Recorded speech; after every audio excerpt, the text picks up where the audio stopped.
Francine with Stamp Scrap Go, and I'm going to show you how to use the wreath templates I cut with my Cricut. You can see here that I have my Stamparatus and I have my template already down. I put some washi tape to secure it to my graph paper, and I'm using my magnet to actually hold in my 4x4 sheet. Now I'm going to show you one, and this is the 8-point. And I'm actually using markers to color my stamps because I'm going to create something similar to this, okay? And basically this is my 4x4, and then I embellished it afterwards. I'm changing it up a little bit, so you'll get to see what I was doing. And once you get your first round in, you can actually stamp multiples at one time, so you only have to turn it one more time around the 8 points. So we're going to start with my daisy, and I just color it with the side of my marker and the center and stamp. So first round, I'm going to stamp all 8 points. I'm turning it one corner, and I'm going to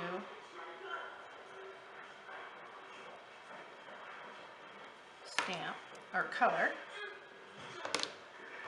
and stamp.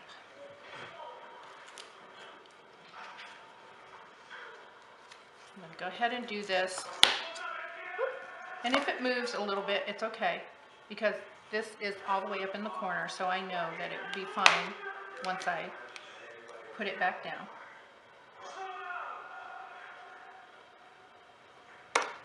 And you know that when you're coloring with your markers, you don't color with the tip of the marker, you color with the side of the marker.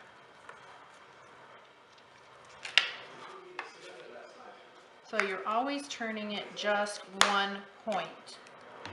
Whoa! And the markers go crazy.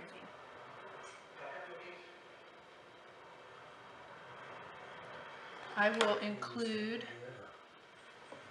all of my supplies in the description below.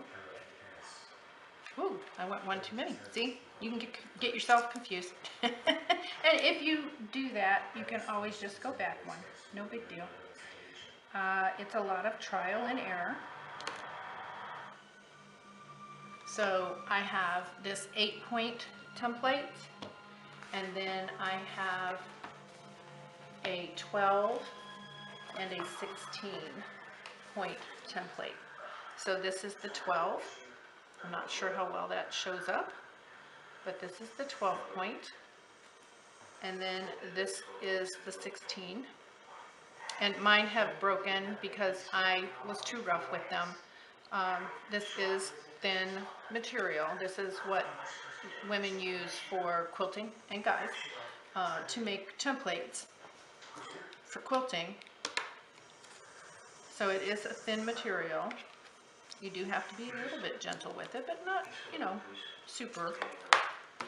And if it breaks, you can just tape it on the corner. It doesn't affect it too much. I just put some tape in there to reinforce it. I can always cut another one later. I'm looking for a thicker material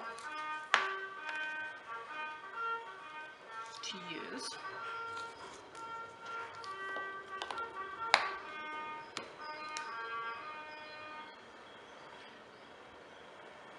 And like I said, once you have your first round done, see, in theory, because I already know where all these are going to go, I could have just flipped my plates around, but I wanted to show you. Now see, I moved it, so I'm just going to lift off this, put this back into place, turn my paper one last time because I'm on point number 8.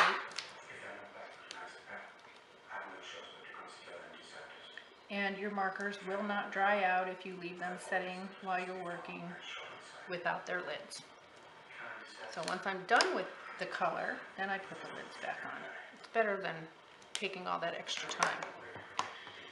Okay, so there's my first round. So now I'm going to flip my plate.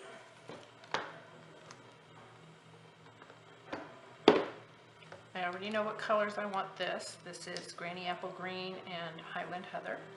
So I'm just going to, and you can do these with any kind of stamps, and you can use your regular or your ink spots to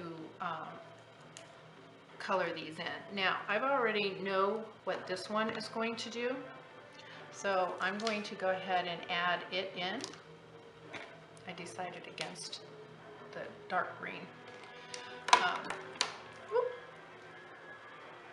Because I already played with this once, so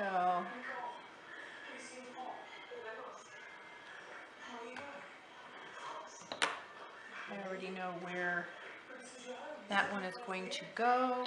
And then I have this little rosette I want to get in there somewhere, and I'm trying to think of where I want it to go. This I might wait on because I know that these two are going to fill in nicely. So I'm going to color. And you'll notice I'm using two different greens. That's Granny Apple Green. This is Old Olive. It's funny. I put that cling mount stuff on that particular stamp.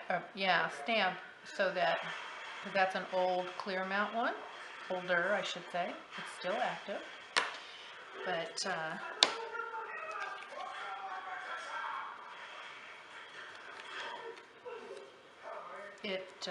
it wouldn't cling, so I put that cling mount stuff on it, and it's perfectly fine. Now I'm going to huff on this just to moisten up the ink, and do the same thing here, only because I stamped it first.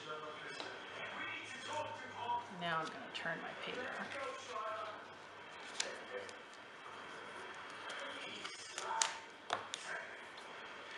And in theory, you could just move your daisy. If all you want is daisies, you could just move your daisy after you get your first round done.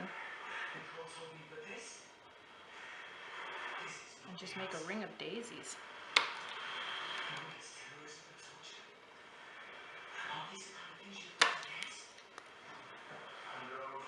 I know this seems like a lot of work on this, but it's really not that bad.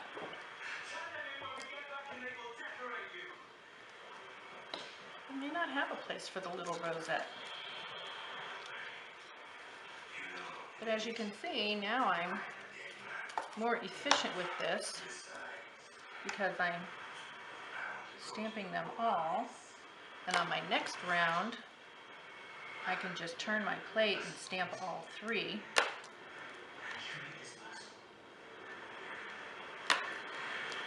And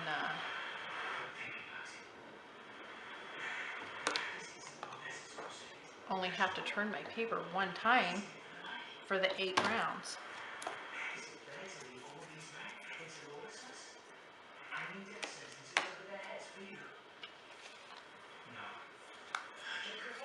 And I have a piece of clear packing tape over my magnet because it just was easier to grab. I had washi tape originally, but it kind of deteriorated. So I thought I would go ahead and, oh, I want the blue there. And you know what? I've made mistakes in my stamping, and I'll show you a couple of my other projects while I was practicing. It's not a big deal. You just do something else with it, you know? You just make it work.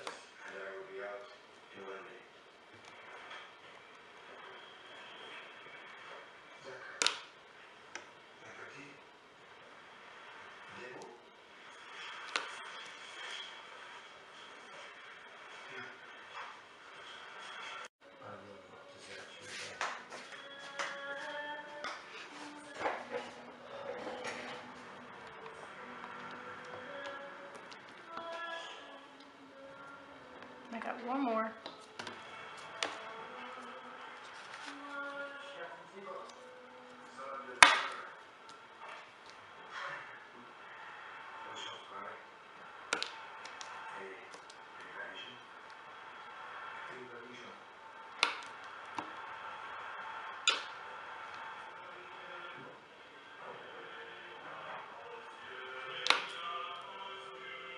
All that lovely music in the background. My husband's watching something about the French Foreign Legion.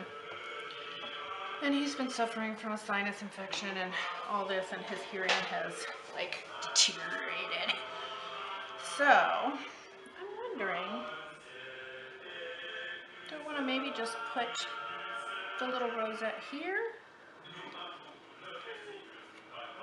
No, I think I'm not going to do it. I think I'm just going to go with what I had on my original card. So there you have it. 8 turns, 2 times after I got my placement, and I'm good. So I'm going to take care of that. That is going to be made into a card. I wanted to show you my prior projects.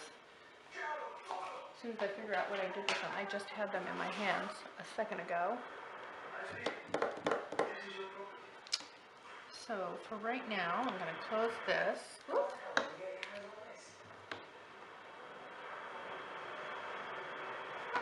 How do I lose things?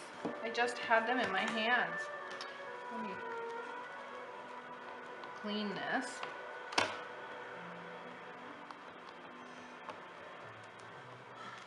Clean that. And like I said, I'm going to leave these on here because I am going to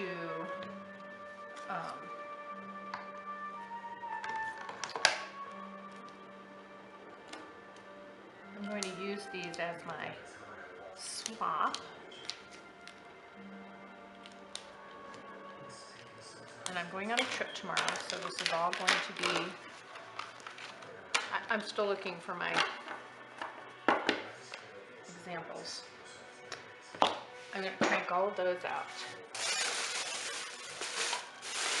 I just came back from the store, so I probably plopped something down on top of them.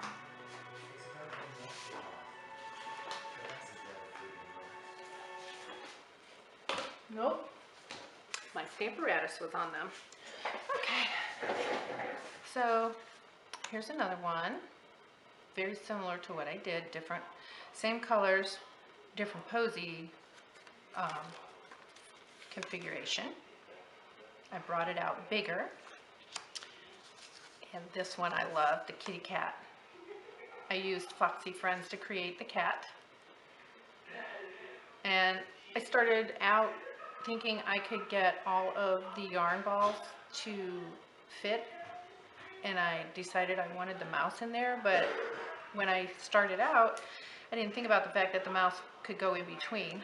So I started this, and I thought, oh well, I'll fill it in with Meow. And it turned out cute. And then for the guys in your life, I used